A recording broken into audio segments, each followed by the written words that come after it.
Sejam todos muito bem-vindos aqui no Estúdios TPFest. Hoje temos mais um bate-papo legal dos espaços imobiliários. E hoje a entrevista será com a Jéssica França, ela que é corretora de imóveis, vai estar conversando com a gente sobre o tema dúvidas na hora de alugar um imóvel. Então vamos chamar a Jéssica aqui para a gente dar início a entrevista. Vamos aguardar aqui. Aqui no Estúdios TPFest. Boa noite, Jéssica. Seja bem-vinda. Boa noite, obrigada. Eu gostaria que você se apresentasse para o pessoal te conhecer. Eu sou Jéssica de França Martins, sou corretora de imóveis aqui em São Paulo, capital, na Zona Leste, e bacharel em Direito. E vamos começar, então, a perguntar como que são os tipos de contratos dos aluguéis e os prazos. Os contratos existem em 3 modalidades. Contrato por temporada, que a duração é de, no máximo, 90 dias. O residencial, que por lei são 30 meses. E o comercial, que é no mínimo 12 meses. E quais são as garantias que os proprietários pedem na hora da locação? As garantias hoje é o fiador, o seguro-fiança, a caução, que é a mais conhecida como depósito, e o título de capitalização também é bem utilizado. Você poderia explicar assim, rapidamente o que é cada uma? Porque tem muita gente que tem ainda dúvidas, né, com o seguro-fiança principalmente. Sim. Então, eu gostaria que você falasse um pouquinho. O mais habitual hoje é o depósito, que é a caução em espécie. Então, o proprietário ele pode pedir o limite de até 3 vezes o valor do aluguel para deixar alienado ao contrato, como a garantia, né? A caução que vai ser devolvida ao final do contrato. O fiador ele tem que dar um imóvel vinculado também ao contrato como garantia para os proprietários. Além dele também responder, ele também dá o imóvel como garantia.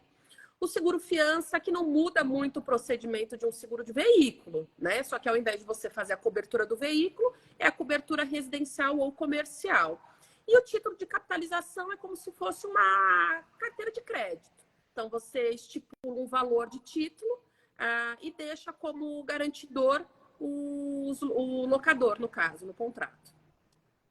E o que pode impedir o locatário de conseguir alugar o imóvel? Olha, o maior problema é alguma restrição de um valor bem substancial que possa estar prejudicando, né, a comprovação de renda dele em si, e justamente a não comprovação, ou seja, se ele não comprova de maneira substancial o valor que ele tem de rendimento mensal. Isso é a única coisa que impediria. Quem tem o nome sujo também? Então, depende do valor da restrição. Hoje é analisado muito o valor em si, né? Até para financiamento, no caso de uma venda, hoje alguns bancos autorizam, às vezes, 10% da restrição. Enfim, depende muito do valor, né? Cada caso é um caso. Então, se o pretendente tem uma restrição de R$100 e um outro pretendente de 10 mil, o risco numa locação para esse pretendente que tem a restrição de valor maior é muito mais alta. Entendi. E existe alguma diferença entre os contratos residencial e comercial? Sim. A diferença principal é a finalidade, o uso do imóvel, né? O comercial é para fins empresariais e o residencial é para a própria moradia. Quem aluga um imóvel residencial, ele pode estar trabalhando em casa ou impede de o contrato ser residencial? Impede. Se o contrato em si ele só está como residencial, o uso dele não pode ser modificado sem autorização expressa e por escrito do locador. Aí, no caso, estaria infringindo a lei, então. Estaria infringindo o contrato, né? Mediante até multa, se estiver estipulado em contrato. Mas nada que impeça. E quais são as cláusulas? Tá? Certo. E quais são as cláusulas que são importantes o locatário estar observando no contrato? Então, ele que observar, a princípio, já a qualificação das partes, tanto dele, como locatário, quanto do locador, para verificar realmente quem está representando, ou se o locador é representado, ou é a pessoa em si mesmo. Valor do aluguel, índice de reajuste, o prazo de reajuste, formas de pagamento, aonde vai ser estipulado o pagamento, a data, os deveres das partes, não só os direitos, os deveres também. Verificar a vistoria, que é muito importante, a vistoria inicial, para que o locatário não seja prejudicado no final, né, na entrega do imóvel, e conferir a assinatura do contrato, né? A autenticidade. E nesses casos, nos casos de apartamentos, que é muito comum o condomínio IPTU, isso tudo tem que estar constando no contrato. Tem que estar em já contrato. De imediato. Para ser cobrado do inquilino, tem que constar em contrato. O IPTU já é independente de ser apartamento. Tanto residencial quanto comercial, o IPTU tem que constar em contrato. Se ele não constar, eu não posso cobrar do inquilino. Taxa condominal, tem que verificar também como que está sendo feito o contrato. Se é preço fechado, se é preço individual. E aí tudo precisa constar em contrato. As manutenções do prédio em si, como os jardins, piscinas, isso é de responsabilidade do inquilino ou do proprietário? Normalmente, esse tipo de manutenção já está embutido na taxa condominal. O condomínio em si é aquele boleto com toda a descrição. A taxa condominal é a taxa que cada morador paga em virtude de estar, ou ser o proprietário ou ser o inquilino. Então, a taxa condominal é de responsabilidade do inquilino efetuar o pagamento, sendo expresso em contrato. Precisa constar no contrato essa informação, que é uma despesa ordinária. Agora, as despesas extraordinárias, que é referente, por exemplo, fundo de reserva, que é algo que fica incorporado ao imóvel, é de responsabilidade do proprietário, do locador. Então, deu um problema no elevador, vai precisar fazer uma manutenção, isso é de responsabilidade do proprietário. Do proprietário, é considerado como despesas extraordinárias. Aí já é do proprietário. Ok. E como que se dá o reajuste dos aluguéis? O reajuste, independente de qual modalidade do contrato, se é residencial ou comercial, ele é anual. Então, no início da locação, quando se fizer no 12º aluguel, quando se fizer o aniversário do contrato, é aplicado o índice que consta em contrato. Hoje, o habitual IGPM ou IPCA, no caso. E quando o locatário sai antes do término do contrato, existe aquela multa, né, de rescisão de contrato. Como é feito esse cálculo? E ela precisa ser constada já no contrato, quando está alugando imóvel? Isso, precisa constar em contrato, até mesmo especificando em qual base de valores ela vai ser calculada. No caso, a multa ela é proporcional ao tempo que resta para vencer. Então, suponhamos numa locação que o inquilino sai antecipadamente, ele tem que pegar o valor do aluguel vigente na época, multiplicar por 3, ele vai dar 3 vezes o valor do aluguel vigente, ele multiplica pelos meses que foi contratado o contrato, ou seja, residencial 12 meses, comercial 30 meses, e multiplica pelos meses que resta a vencer o contrato. E aí vai perfazer o valor que ele vai ter que pagar de multa. E em alguns aluguéis de temporada, quando o prazo é mínimo, geralmente quando o pessoal vai a trabalho, aluga por 3 meses, 6 meses, como é feito esse contrato? É um contrato normal como os outros ou exige alguma exceção nesses casos? O contrato de temporada, ele se dá no limite de 90 dias. Ele não pode ser prorrogado. A partir do momento que ele foi prorrogado, além de 90 dias, ele já não se considera mais um contrato de temporada.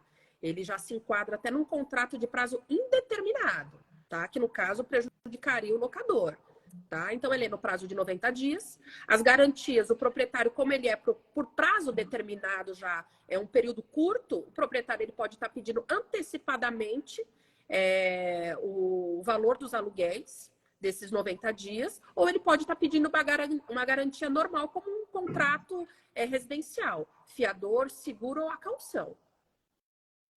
Ok. E a gente tem aqui as perguntas dos internautas que enviaram pelas redes sociais. E a primeira pergunta é do Jarbas Figueiredo, de Jundiaí, São Paulo.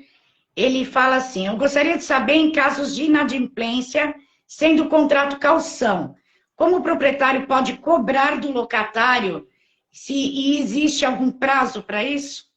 Então, a partir do momento, ele precisa verificar, precisa ser analisado qual é o prazo da inadimplência. Se ele está inadimplente uma semana, 30 dias, precisa verificar o prazo da inadimplência. Tudo no começo tem que ser conversado e tentado resolver amigavelmente para não entrar via judicial. Tá? Caso contrário, se ele desocupar amigavelmente, faz a compensação do depósito do que ele encontra assim aberto, e ele é feita a vistoria normal do imóvel para verificar a forma que está sendo entregue, se está de ok conforme ele pegou o imóvel. Tá? E existe algum prazo?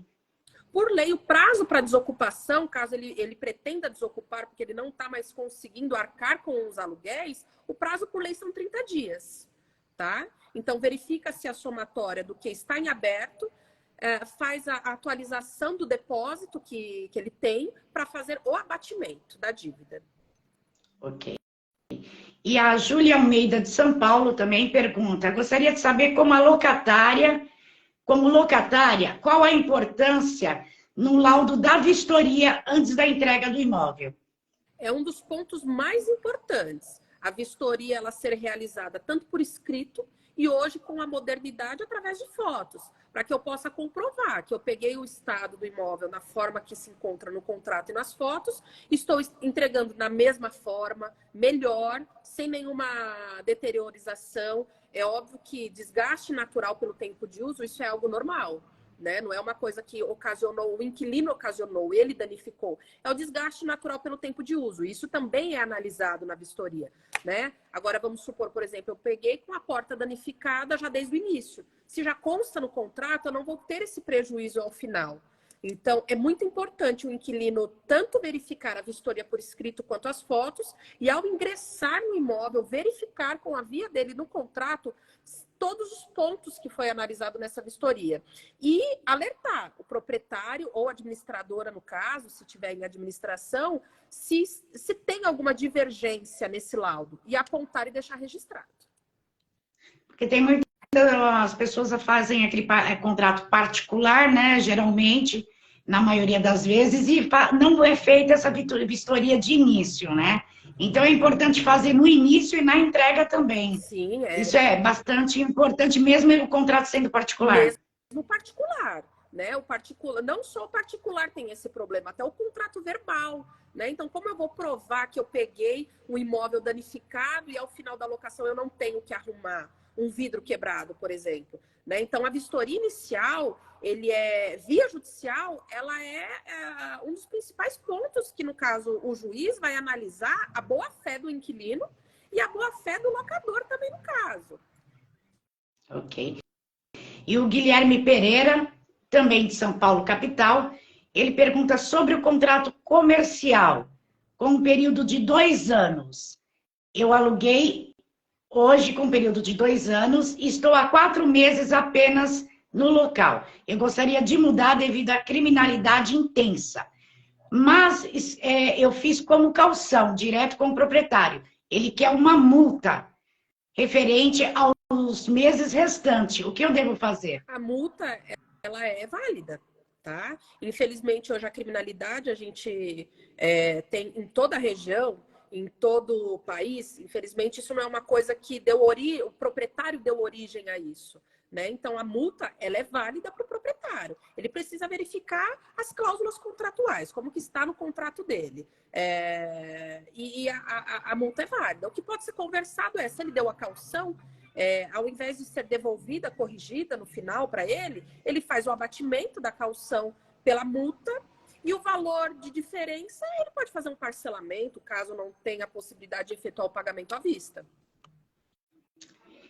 E o Miguel Araújo, de Pouso Alegre, Minas Gerais, pergunta: como eu posso saber se uma imobiliária ela é realmente confiável para contratar os serviços dela?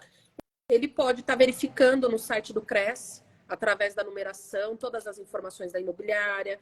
Ele pode estar fazendo uma busca junto aos sites de tribunal para verificar quais são os processos e que tipos de processo essa imobiliária responde, né? Pode estar respondendo por negligência de administração, ou seja, não está sendo uma boa administradora para algum locador, né? Como também vai aparecer se a imobiliária tem despejo, ação de despejo contra algum inquilino, isso vai aparecer geral. Mas verificar os apontamentos, quais tipos de ação essa imobiliária consta no processo. E também, dependendo da região, muito boca a boca, né? Hoje o boca a boca ele é muito, muito importante para quem está no comércio. Né? Ter uma experiência com algum proprietário, com algum inquilino que já saiba da rotina da imobiliária, da índole da imobiliária, né? Verificar a história, o histórico da imobiliária, isso também é muito importante. E o Carlos Prestes, do Mato Grosso, da cidade de Cuiabá, ele pergunta, tem uma área que não faz muito parte de aluguel, mas ele fala que ele tem uma área de terra grande e queria fazer um loteamento. Ele só gostaria de saber se uma imobiliária pode cuidar de tudo isso para ele. Pode. Se ele vai construir para alugar, ou mesmo que seja para vender, a imobiliária pode estar administrando normal ou cuidando da parte da venda do loteamento. E a Ana Maria, de São Paulo, capital, pergunta se é possível, após alugar o imóvel, fazer a troca do fiador. Pode. O proprietário tem que verificar a fiança, ela tem que ser compatível com a já existente, o locador tem que aceitar e se faz um adendo ao contrato. E a próxima pergunta que a gente tem é da Lídia Mendes, de Santo André, ABC Paulista. Ela disse que alugou uma casa e o inquilino ficou devendo alguns meses. Pediu a desocupação, foi feita a desocupação por ele, mas até o momento ele não pagou os aluguéis que ficaram atrasados. Ela gostaria de saber se ela tem como cobrar isso desde o momento que o contrato foi particular. Então já um contrato particular, provavelmente ela não deve ter solicitado nenhuma garantia, ou se solicitou, deve ter sido a caução em espécie. Nesse caso, se o inquilino não tem nada no nome que seja considerado via judicial penhorável, não há o que se entrar com ação de cobrança, tá? Vai ser só um desgaste desnecessário emocionalmente e até em dinheiro, porque ela vai ter que arcar com advogado e custas. O que pode ser feito se até o presente momento ele não negociou de forma amigável, ela pode estar negativando o nome dele no SPC e Serasa pelo prazo de 5 anos, somente de aluguéis e encargos, tá? Danos ao imóvel, nós não podemos fazer a negativação no SPC e Serasa. Ok. E a Isabel Gouveia, de Minas Gerais, ela fala que ela gostaria de saber quando a imobiliária pode cobrar de um contrato de aluguel. Contrato de aluguel não se cobra, tá? Todas as despesas, levantamentos da ficha dos pretendentes, despesas que tenha no caso de uma fiança para verbal o imóvel, qualquer tipo de despesa que englobe na locação, é de responsabilidade do locador. Contrato de locação não se cobra em nenhum momento, nem alguma parte documental dos pretendentes. E a gente tem a última pergunta, que é do Gustavo Silva, da capital paulista também. Pergunta que ele gostaria de saber, em casos de alugar o imóvel com seguro fiança, a imobiliária possui a seguradora. Ele é obrigado a fazer pela seguradora que pertence à imobiliária ou ele pode escolher? Ele não é obrigado, tá? Não se faz uma venda casada. Porém, o proprietário pode optar em fazer somente em tal seguradora, que no caso pode ser a própria seguradora da imobiliária. Então, o proprietário, que é o possuidor do bem, ele tem autonomia para escolher tanto a garantia e, no caso, se for o seguro fiança, de fazer com uma seguradora específica. Então, no caso, se o proprietário escolher, aí sim ele é obrigado a fazer pela imobiliária. Se realmente o imóvel for interessante para ele e tiver tudo ok na imobiliária, uma imobiliária que trabalhe de forma correta, consequentemente a corretora de seguros também será, não tem o porquê de não alugar. Ok. E eu gostaria de falar que a Jéssica França faz parte dos espaços imobiliários e eu gostaria que você deixasse os seus contatos para o pessoal estar entrando em contato com você para dúvidas ou para contratação dos seus serviços? Claro, podem estar me procurando no meu Instagram e mandarem um direct que eu vou responder assim que possível e ficarei muito grata por todas as mensagens. O meu Instagram é França_Jéssica e vou estar à inteira disposição. E os trabalhos que você realiza é por uma imobiliária? Isso, eu faço toda Quer a deixar parte o contato? administrativa, tanto de orientação da parte jurídica e faço também toda a parte administrativa. Cuido de locações e a parte de venda também. A gente também trabalha com venda, faz toda a intermediação em vendas. Se você quiser deixar o contato da imobiliária também, o espaço é seu. O DDD é 11, estamos aqui em São Paulo, capital. O telefone é 2726-6465. Ok. Qual o nome da imobiliária? PL Imóveis. E faltou a gente deixar alguma coisa ressaltada aqui sobre alguma dúvida para alugar o imóvel que a gente não tenha falado aqui durante a nossa entrevista? Então, acho que abordamos os principais temas. Acho que o mais importante é sempre verificar, ler o contrato com calma, né? Não ter aquela ansiedade em assinar o contrato de qualquer forma, pegar as chaves e se mudar. Tudo tem que ser lido com muita calma. Qualquer dúvida que você tenha, não tenha a vergonha de perguntar, de se orientar, mesmo que você não confie na imobiliária, peça uma orientação para alguém que você confie, ou para algum advogado, ou para algum colega da área, mas não assine um contrato sem dúvidas, porque isso pode te prejudicar futuramente de uma forma que você possa ter muitos prejuízos. Ok, Jéssica, eu te agradeço a sua participação aqui no @EstúdiosTPFest pelo Espaços Imobiliários, esclarecendo as dúvidas aí do pessoal. E a gente espera se encontrar mais vezes aí para uma próxima entrevista, tirando as dúvidas do pessoal. Agradeço a sua presença aqui no Bate-Papo Legal. Eu que agradeço a oportunidade, tanto do ao vivo, como de fazer parte do TPFest, que também é uma empresa muito bacana. Espero que muitas pessoas tenham essa oportunidade. Ok, obrigada. E o programa Bate-Papo Legal vai ficando por aqui. E a gente vai se despedindo agora da Jéssica e de vocês aí. Obrigado pela audiência de todos vocês aqui com a gente nos estúdios TPFest. Até o nosso próximo programa. Uma boa noite a todos vocês. Boa noite, Jéssica. Boa noite, obrigada.